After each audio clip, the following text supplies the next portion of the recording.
Hello students, once again I welcome you to my class. As you know that I am Shivanand Singh and you are watching my YouTube channel Shiva is English Zone। तो बहुत बहुत स्वागत करता हूँ आपको इस channel पे। आज की जो बात होगी, आज मैं आप उन बोर्ड एग्जामिनीज की बात करूँगा जो इस 2021 के सत्र में आप परीक्षा देंगे। आप बहुत मानसिक रूप से परेशान भी होंगे, कुछ समस्याएं भी आ रही होंगी, इनका निराकरण कैसे करें। तो आज की जो बात है वो 7 effective preparation tips for board examination, आज की मेरी थीम है ये। आज मैं बात करूंगा, आपको 7 उपाय सुझाऊंगा। इन 7 उपायों का अगर आप लाइफ में पालन कर लेते हैं तो निश्चित तौर पे आप अच्छे अंक पा सकते हैं। ये 7 उपाय हैं क्या, मैं लेके आता हूं बहुत जल्द आपके सामने। बने रहिए शिवा इज इंग्लिश जोन पर शिवानंद सिंह के साथ।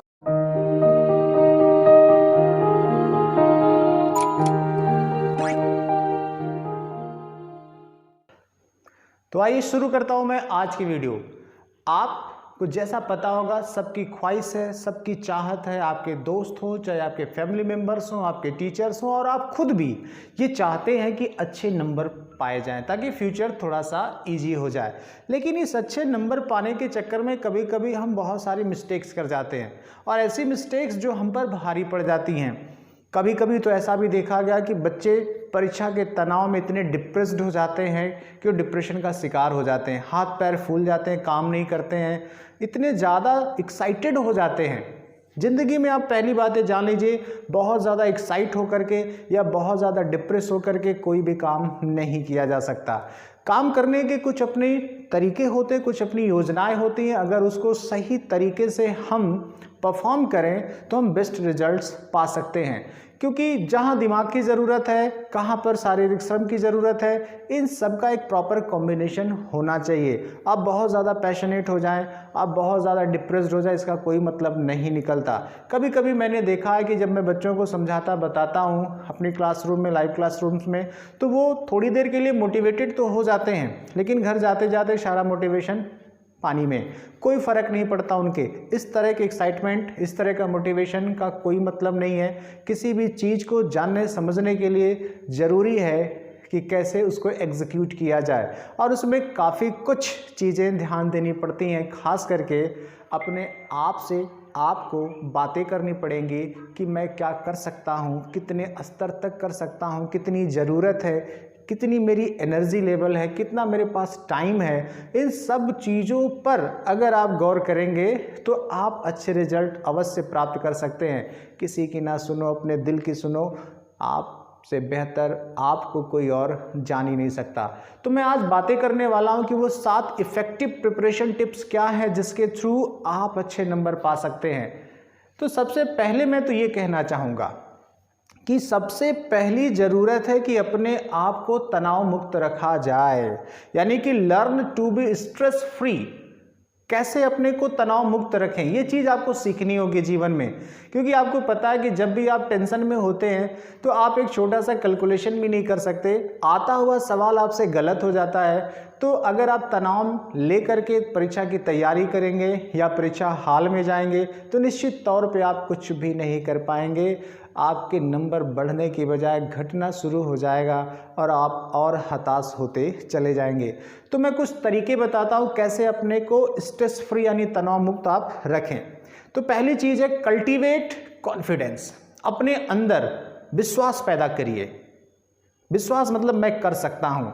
और क्या करिए, डेवलप, ऐसी चीज़ें डेवलप करिए। कैसी डेवलप चीज़ें करिए, प्रोडक्टिव एक्टिविटीज़, कि कुछ मैं ऐसे काम करूंगा जिससे मेरी स्किल और डेवलप हो जाएगी। यानी अपने में रोजाना सुधार करिए, रोजाना सुधार करिए, अपना जो व्यक्तित्व है उसको विकसित करिए। और क्या कर सकते हैं, रिमेन काम, शांत चित्त बने रहिए, दिमाग को ठंडा रखिए, एकदम ठंडा रखिए। ये अगर गर्म हुआ तो गलतियां स्वाभाविक है। और क्या करना चाहिए आपको, अपनी जो मोरल वैल्यूज़ हैं उनको बूस्ट करिए, यानी अच्छाइयों को बूस्ट करिए। अपने अंदर उन अच्छाइयों को भापिए जो आपके लिए बेहतर हो सकती हैं, जो आपको अच्छे रिजल्ट्स दे सकती हैं, उसको बूस्ट करिए, आगे बढ़ाइए, उनको आगे लाइए, फ्रंट पे लाइए। तो अगर ये 3-4 चीज़ें अगर आप कर पाते हैं तो अपने आप को तनाव मुक्त रख पाएंगे। जो चीज़ें आपको अच्छी लगती है उस पर फोकस करिए, अपने अपनी एनर्जी को सही डायरेक्शंस में दीजिए। कुल मिला करके तनाव अपने आसपास आने मत दीजिए, चाहे वो पड़ोसियों का तनाव हो, चाहे स्कूल का तनाव हो, चाहे पढ़ाई का तनाव हो, चाहे खुद किसी अन्य वजह से आप तनाव में हैं, उसको एकदम दूर करिए। दूर करने का आराम से तरीका खोजिए, जो तरीके आपको सूटेबल लगते हैं उसको आप अपनाइए, ज़िंदगी को आसान बनाइए। तो पहला काम करिए स्ट्रेस फ्री होना। दूसरी बात में अगर मैं आपको कहूँ तो सबसे पहले आप मैनेज या प्लान करिए अपने टाइम को, यानी जो समय प्रबंधन है वो आना चाहिए, यानी जिसको हम कहते हैं टाइम टेबल। हमारी सुबह कब से होगी और हमारा बेड टाइम क्या होगा, ये सबसे ज़रूरी है, क्योंकि स्कूल के टाइम्स आप सबके अलग अलग होते हैं। आप अलग अलग तरह की एक्टिविटीज़, जैसे कुछ लोग शहरों में रहते होंगे, कुछ लोग गांव में रहते होंगे, कुछ लोग जैसे किसान फैमिली के मेंबर होंगे, कुछ लोग नौकरी पेशा घर से ताल्लुक़ रखते होंगे, तो सबके घर का माहौल अलग अलग है। उस माहौल में सबसे सूटेबल टाइम क्या मिल पाएगा आपको अपनी पढ़ाई के लिए, क्या हमारे पास साधन उपलब्ध है अपनी पढ़ाई के लिए, उसको ध्यान में रखते हुए अपना टाइम मैनेज करिए, टाइम फ्रेम बनाइए। इसमें क्या करेंगे आप, पहले तो टाइम मैनेजमेंट होना चाहिए आपको दो चीज़ों के लिए, आपकी स्टडी के लिए और साथ ही साथ अपनी फिजिकल एक्टिविटी के लिए। ये नहीं कि बैठे हैं आप 16-16 घंटे पढ़ रहे हैं, नहीं, ये अच्छा नहीं है आपके लिए।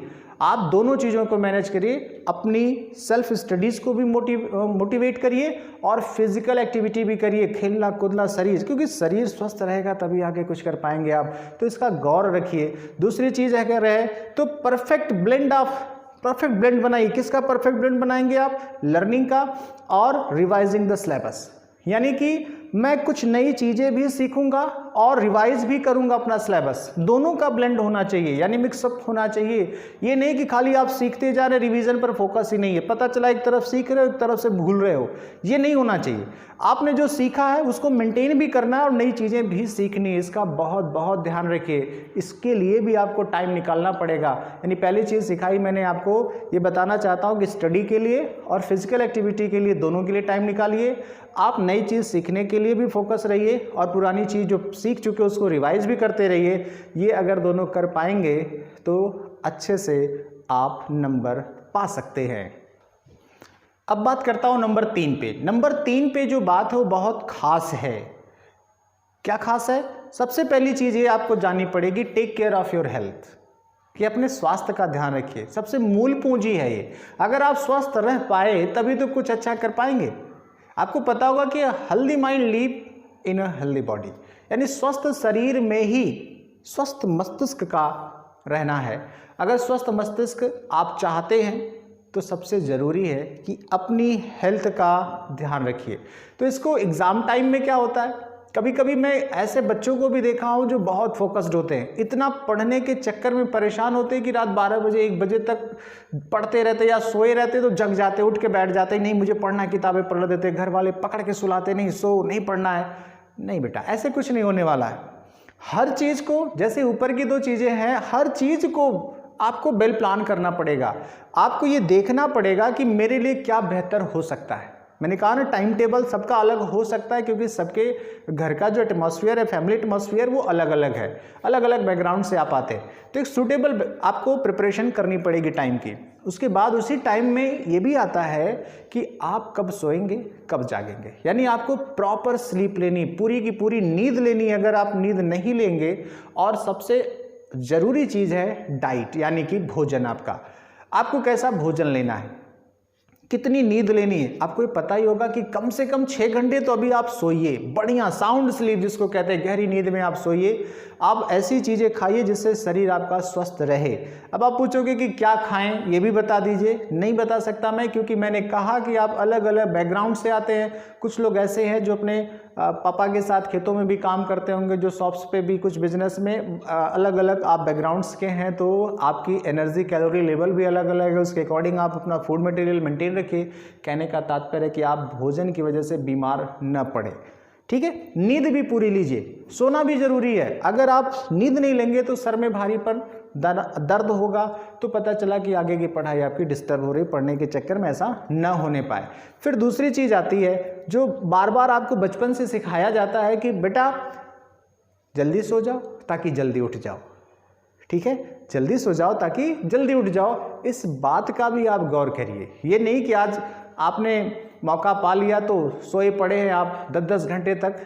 अक्सर संडे में ऐसा होता है, या जिस दिन स्कूल छुट्टी रहती है स्कूल में, तो उस दिन आप ऐसा ही करते हैं कि आज छुट्टी की थोड़ा 2 घंटे ज़्यादा सो लेंगे। क्यों भाई?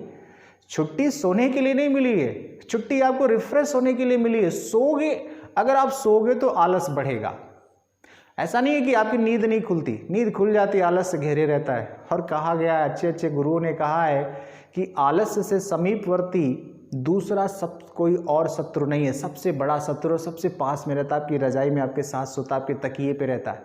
उसको दूर करिए, वो बहुत ज़रूरी है। आलस्य आया तो सब कुछ चौपट हो जाएगा। इसके बाद आती है कि जब भी आप सोचिए तो सबसे पहले सोचिए आपकी मेंटल हेल्थ और आपकी ये जो फिजिकल हेल्थ है, इन दोनों को कैसे मेंटेन किया जाए। मैंने ऊपर हालांकि आपको बताया है कि आप अपने टाइम में अपना जो टाइम चार्ट बनाएंगे, टाइम टेबल बनाएंगे, उसमें आप अपनी फिजिकल एक्टिविटीज़ को भी फोकस करेंगे। ठीक है, तो फिजिकल एक्टिविटीज़ को फोकस करने के साथ साथ आपको नींद और भोजन पर भी ध्यान देना है, क्योंकि आप का जो बॉडी है एक तरह से फ्यूल पे चलता है। फ्यूल यानी ईंधन, वो आपका डाइट ही है, उसको मेंटेन करिए, उसके बिना काम नहीं चलेगा। अब बात करते हैं नंबर 4 की। नंबर 4 पे मैंने कहा कि ज़िंदगी में हर किसी का एक टारगेट होता है कि उसको करना क्या है। वैसे फिलहाल अभी आपका टारगेट है बोर्ड एग्जाम क्लियर करना अच्छे नंबर से, तो अपना लक्ष्य निर्धारित करिए। अब यहाँ पर आप कहेंगे लक्ष्य तो पहले से निर्धारित है, बोर्ड एग्जामिनेशन हमको क्लियर करना। बिल्कुल सही बात है, आपने टारगेट सेट कर लिया। अब टारगेट सेट क्या करना, ऐसा ना करो बेटा कि आप इतना लंबा, जैसे आप टारगेट सेट कर लो कि मुझे 100% स्कोर करना है, पता चला पीछे से आप साल भर स्कूल ही नहीं गए, या अभी आप जो 2-4 दिन से आप पढ़ना शुरू किए। नहीं, जो भी टारगेट सेट होगा वो प्रैक्टिकल टारगेट होगा कि कितनी मेरी पोटेंसी है और कितना मैं गेन कर सकता हूँ। यानी कहते हैं जब बाजार में जाते सस्ता भी हो लेकिन बेहतर भी हो, यानी कि हमारे पास कैलकुलेटेड टाइम बचा हुआ और इस कैलकुलेटेड टाइम में मैं कितना ज़्यादा कर सकता हूँ। तो प्रैक्टिकल टारगेट सेट करिए, यानी व्यवहारिक, जिसको आप पा सकें। ऐसा मत करिए कि इतना ऊंचा टारगेट लगा दीजिए कि वहाँ तक आप पहुँच ही ना पाएँ, ठीक है, हताश हो जाए, परेशान हो जाए। नहीं, प्रैक्टिकल टारगेट सेट करिए, कितना मैं कर सकता हूँ। फिर बात आती है कि क्या टारगेट सेट करने से काम हो जाएगा? नहीं, टारगेट रोजाना का टारगेट सेट करिए। मैथ में सेट करना है कि मुझे एक एक्सरसाइज आज सोल्यूशन देना है और ये सारे के सारे क्वेश्चंस मुझे आने हैं, तो आप डेली टारगेट सेट करिए, वीकली टारगेट सेट करिए और मंथली टारगेट सेट करिए कि मेरा टारगेट अचीव रोजाना हो रहा है। अगर रोजाना होगा तो श्योरली वीकली भी होगा और मंथली भी होगा। तो टारगेट प्रैक्टिकल होंगे। ये नहीं कि हमने टारगेट सेट कर लिया कि एक दिन में सारा मैथ रिवाइज कर डालेंगे, पॉसिबल नहीं है भाई। क्यों ऐसे टारगेट सेट कर रहे हो? टारगेट वही सेट करो जिसको आप अचीव कर सको। तो डेली टारगेट सेट करिए। डेली टारगेट आपके टाइम टेबल के मैनेजमेंट में आपको पता होगा क्या मुझे आज का टारगेट करना है। जब आप डेली टारगेट कवर करेंगे तो जाहिर सी बात आपका वीकली टारगेट भी अचीव हो जाएगा और मंथली टारगेट भी अचीव हो जाएगा। इन पर आप गौर नहीं करेंगे तो सारी की सारी चीज़ें गड़बड़ हो जाएंगी। फिर टारगेट सेट कर लिया आपने वीकली, मंथली, डेली वाला, क्या हुआ भाई? जब देखो टारगेट सेट करोगे आप तो कोई ज़रूरी नहीं कि जो टारगेट आपने सेट किया है उसमें जितने भी क्वेश्चंस या प्रॉब्लम्स हैं वो सब आपको आ जाए। हो सकता है कि कोई सब्जेक्ट, कोई कंसेप्ट, कोई टॉपिक नहीं आया, तो जब टारगेट सेट रहेगा अब वो नहीं आया तो क्यों नहीं आया, उसके रीजंस में जाएंगे। अब उसको सॉल्यूशंस कहाँ से मिलेंगे, मुझे कौन इसको एक्सप्लेन करेगा? हो सकता है आपकी पेरेंट्स आपकी हेल्प कर सकते हैं, हो सकता है कि आपके गैजेट्स कर सकते हैं, जैसे मेरी ऑनलाइन क्लासेज आपकी हेल्प कर सकती हैं। हाँ, चलते चलते थोड़ा सा इंटरप्ट करूँगा कि अगर नए हो तो प्लीज़ चैनल को लाइक, सब्सक्राइब और शेयर कर दीजिए, क्योंकि बहुत सारे लोगों को ज़रूरत है आज इस पीरियड में जहाँ टेंशन ही टेंशन है। मेरे जैसे लोग आपको मोटिवेट कर सकते हैं, तो आप मुझे प्रमोट करने की भी कोशिश करिए, अपने फ्रेंड्स में मेरा चैनल शेयर भी करिए, तो उनका भी भला हो जाएगा। तो टारगेट सेट किया आपने, टारगेट सेट करने के बाद प्रॉब्लम्स आएंगी, उन प्रॉब्लम पर डिस्कशन होना चाहिए, उस पर क्लैरिटी आनी चाहिए। अगर क्लैरिटी नहीं आएगी तो टारगेट सेट करना, प्रॉब्लम्स लेके बैठ जाना कोई भी मदद नहीं करेगा। तो ज़रूरी है अपने टीचर से डिस्कस कर लीजिए, ऑनलाइन मीडिया यूज कर लीजिए, साइट बुक डिस्कस करिए, अपने फ्रेंड से डिस्कस करिए, या जहाँ भी लगता है आपको बेहतर रिस्पॉन्स मिल सकता है। तो मैंने अगर आपको 4 चीज़ें बता दी उसमें। तो सबसे पहली और मुख्य चीज़ थी ना, टेंशन फ्री रहना सीख लो भाई, टाइम अपना मैनेज कर लो और अपनी हेल्थ का ध्यान रखो और टारगेट सेट करो। अभी 3 चीज़ें और बची हैं, मैं बता दूं सबसे लास्ट वाला जो है वो सबसे ज़्यादा ज़रूरी है और अक्सर बच्चे वहाँ काम नहीं करते हैं। सारा 6 को फॉलो किया, 7वां नहीं फॉलो किया तो सब मटिया मेट हो जाता है। तो बने रहिएगा, जाइएगा मत। मैं अगला टारगेट आपको बता रहा हूँ, अगला टिप्स बता रहा हूँ, अगला यानी 5वां टिप्स क्या करना चाहिए आपको अपनी ज़िंदगी में, जो बहुत ज़रूरी है। नियर अबाउट अगर आप चेक कर रहे होंगे तो आपका सिलेबस ख़त्म हो गया होगा या ख़त्म होने को हो, तो ऐसे में क्या करें, प्रीवियस ईयर के प्रैक्टिस पेपर या क्वेश्चन पेपर को आप लेके बैठ जाइए, उसका सलूशन करना है। हाँ भाई करना है, लेकिन उसके साथ साथ बहुत सारी चीज़ें भी हैं। आप में से बहुत सारे लोग ऐसे होंगे जो क्वेश्चन के पूरे पैटर्न को ही नहीं समझ पाते। तो प्रीवियस ईयर का जब आप क्वेश्चन लेंगे तो कई चीज़ें होंगी। तो सबसे पहली चीज़ क्या करनी होगा कि भैया सबसे पहले तो अपना क्वेश्चन पेपर का पैटर्न समझो कि कैसे पैटर्न्स हैं और किस टाइप के क्वेश्चंस आते हैं, क्योंकि जब आप समझ पाएंगे तभी कुछ कर पाएंगे। इसीलिए मैंने जो इसमें आगे चीज़ कहना चाहता हूँ, ये कहना चाहता हूँ कि आप अंडरस्टैंडिंग जो है, यानी जो क्वेश्चन की डिमांड है उसको समझने की कोशिश करो। कभी कभी क्या होता है कि बच्चे क्वेश्चन खुद नहीं समझ पाते, टेचर के पास जाते हैं या टीचर उनको एक्सप्लेन कर देता है तो वो समझ जाते हैं, ओ तो अरे ये तो यही करना था, हम तो आता है, हम कर देंगे। लेकिन जब क्वेश्चन थोड़ा सा टेढ़ा मेढ़ा घुमा के पूछ लेते हैं टीचर्स, तो बच्चे फ्लैट एकदम गिर जाते हैं, कहते अरे कैसे मैं करूँ, ये तो मुझे समझ ही नहीं आ रहा मैं क्या करूँ। तो लास्ट ईयर के जब क्वेश्चन या सैम्पल पेपर आप हल करेंगे, मॉडल पेपर जब आप हल करेंगे, तो बेटा उसमें फ़ायदा क्या होगा आपका, सबसे पहले तो आप क्वेश्चन पैटर्न को समझ पाएंगे, ठीक है। उसके बाद आपको लगेगा कि जो मेरा पेपर है वो कैसा आता है, किस तरह के क्वेश्चन आते हैं, किस तरह के मतलब शॉर्ट लॉन्ग एमसीक्यूज कंप्रहेंशंस वगैरह वगैरह। फिर आएगा कि क्या जो क्वेश्चन पेपर है मेरे सामने, क्या मैं बिना किसी की मदद से हर क्वेश्चन को समझ पा रहा हूँ, क्योंकि एग्जामिनेशन हॉल पे वहाँ पे कोई आपको क्वेश्चन एक्सप्लेन करने वाला नहीं होगा। तो सबसे बड़ी चीज़ है प्रीवियस ईयर क्वेश्चन हल करने के 3 मूल मंत्र होने चाहिए आपको ईजिली क्वेश्चन पेपर पैटर्न समझ में आ जाना चाहिए, ठीक है, किस तरह के क्वेश्चंस आते हैं ये समझ में आ जाना चाहिए आपको, और ये समझना चाहिए कि क्या मैं बिना किसी की मदद के क्वेश्चंस को समझ पा रहा हूँ या नहीं आ रहा हूँ। और सबसे इंपॉर्टेंट है previous year last year model paper इस सब हल करने का कि जो गिवन टाइम पीरियड है, यानी जो 3 घंटे दिए गए हैं, क्या उन 3 घंटों में मैं पूरा का पूरा पेपर सॉल्व कर ले रहा हूँ कि नहीं, ये सबसे ज़्यादा ज़रूरी चीज़ है। आप 5 घंटे में हल करोगे तो क्या फ़ायदा है भाई, आपको टाइम बोर्ड ने 3 घंटे का 3.25 घंटे का दिया हुआ, तो जरूरी क्या है कि उसी टाइम पीरियड में आप क्वेश्चन पेपर हल कर पा रहे हैं कि नहीं। तो कभी जब संडे या छुट्टियां हैं तो आप कोई मॉडल पेपर लास्ट ईयर का कोई क्वेश्चन पेपर लेके बैठिए, 3 घंटे अपने को कमरे में बंद करिए और चेक करिए कि मैं समझ पा रहा हूँ कि नहीं समझ पा रहा हूँ, क्या मैं सोल्यूशन लिख पाया कि नहीं लिख पाया। तो इस तरह से टेस्टिंग करिए अपने आप को, और टेस्टिंग में आपको पता चलेगा कि ओह अभी और ज़्यादा मेहनत करनी है, 3 घंटे से 3.5 घंटे लग जा रहे हैं, इसको और कम करना है। बेटा आप 3 घंटे है तो 3 घंटे में सोल्यूशन कर रहे हैं, यानी अभी और टाइम चाहिए आपको। क्यों? अरे भाई लिखने के बाद आपको रिवीजन भी तो करना है कि मैंने कोई क्वेश्चन छोड़ा तो नहीं, या कहीं गलती से मैंने कोई ऑप्शन इधर का उधर तो नहीं कर दिया, कहीं इसमें ये थोड़ा सा छूट गया, इसको और भी लिखना है। थोड़ा 10 मिनट का टाइम चाहिए आपको, फिर से अपनी आंसर सीट के पन्ने पलट के क्वेश्चन वगैरह को चेक करने के लिए, क्रॉस चेकिंग जिसको कहते हैं, तभी तो आप बेस्ट परफॉर्म कर पाएंगे। तो क्वेश्चन पेपर का बहुत बहुत बहुत इंपॉर्टेंट रोल है, और मैं तो सलाह दूंगा आपको कि लास्ट 10 ईयर्स का, लास्ट यानी पिछले 10 सालों का जो क्वेश्चन है उसको जरूर से जरूर देखिए। गारंटी है कि अगर आप ऐसा कर पाते हैं तो 80 to 90% आपकी मुट्ठी में है। क्वेश्चन का फ्रेमिंग लगभग रिपीटेड मोड में होता है, आप क्वेश्चन का जो पैटर्न है उसको समझ पाएंगे, किस तरह से क्वेश्चन कॉल किया जाता है उसको समझ पाएंगे। आई एम श्योर तब आप आंसर भी बेटर कर पाएंगे। तो कुल मिला के मैंने 5 चीज़ों पर बातें की, और अब देखिए मैं क्रम से आ रहा हूं और आपको बता रहा हूं क्या क्या जरूरी है। और आप देख रहे होंगे जैसे जैसे क्रम बढ़ता जा रहा होगा, विषय की गंभीरता भी बढ़ रही है, यानी कि मेरी डिस्कशन भी गंभीर और सीरियस होती जा रही है। अगली जो बात है वो सबसे ज़्यादा ज़रूरी है और अक्सर बच्चे इसमें लापरवाही करते हैं, वो है स्टडी मटेरियल। भाई हमने पढ़ने के साधन क्या बना रखे हैं, क्या हमारे पास बुक्स हैं, साइड बुक्स हैं, क्या हमारे नोट्स प्रिपेयर है, क्या नोट्स क्रॉस चेक्ड हैं या नहीं है, ये सब चीज़ें बहुत मायने रखती है। पता चला आपके पास हथियार ही नहीं और कूद पड़े आप युद्ध के मैदान में, हथियार नहीं है, युद्ध लड़ोगे आप, भाई फ्लैट होगे, गिर जाओगे, सामने वाला गोली मारेगा। गोली मतलब ऐसे क्वेश्चंस आएंगे कि आपके समझ ही नहीं आने वाला। तो ज़रूरी है अपना स्टडी मटेरियल मजबूत करिए।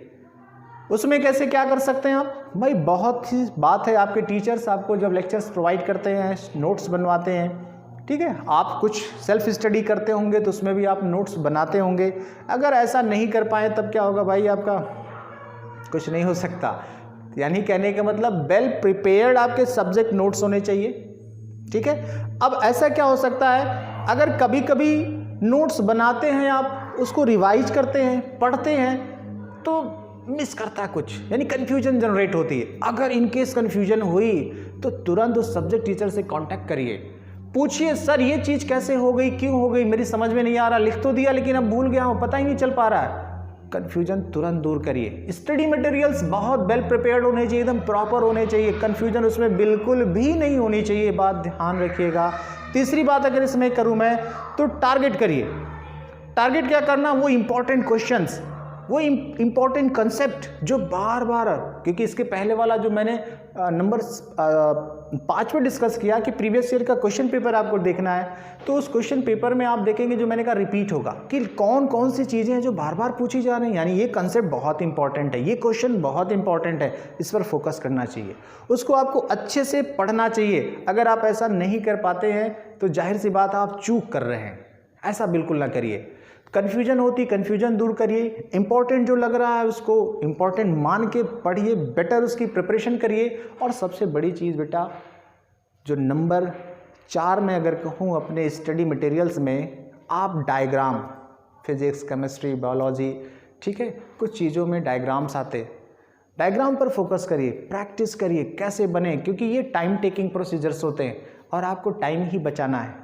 बार बार अभ्यास करिए, उसका अभ्यास करके आप सेट करिए, माइंड में फ्रेम बनाइए कि कैसे बनाना, कितना कम से कम टाइम लेकर के अच्छा सा अच्छा मैं डायग्राम्स बना सकता हूँ। अगर ये आप कर पाए तो निश्चित तौर पे आप अच्छे नंबर पाने के हकदार होंगे।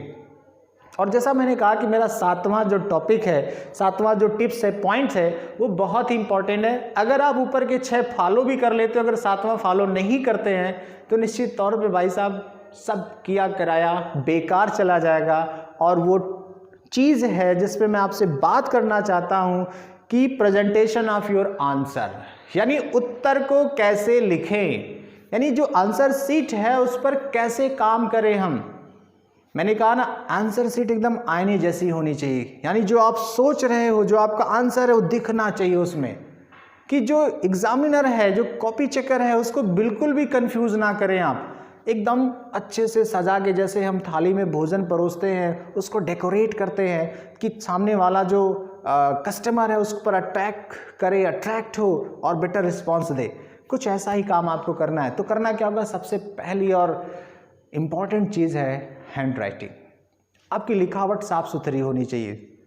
मैं नहीं कहता कि बहुत सुंदर होनी चाहिए, बहुत सुंदर है तो बहुत अच्छी बात है, अगर नहीं बहुत सुंदर है तो सफाई उसमें होनी चाहिए, यानी पढ़ने में कठिनाई नहीं होनी चाहिए। ये मैं बार बार आपको अपनी लाइव क्लासेस में बताता हूँ क्योंकि इसके लिए पैसे मिलते हैं, तो आप इसको समझिएगा, ये बहुत इंपॉर्टेंट चीज़ है। टीचर को इरिटेट यानी गुस्सा तो बिल्कुल नहीं करना है, यानी हमारी कॉपी एकदम साफ सुथरी होनी चाहिए। दूसरी बात होती है भाई, मार्जिन मेंटेन करिए, यानी कि जो साइड में आप लाइन खींचते हैं उसको मेंटेन करिए। नहीं बहुत पता चला इतना सारा पेज है तो आपने सिकोड़ के इतना कर दिया, नहीं, एक लिमिटेड मार्जिन जो होनी चाहिए, 1 से 1 इंच या 1 सेंटीमीटर, 1.5 सेंटीमीटर दोनों साइड में आप छोड़ सकते हैं, बहुत ज़्यादा नहीं, ठीक है।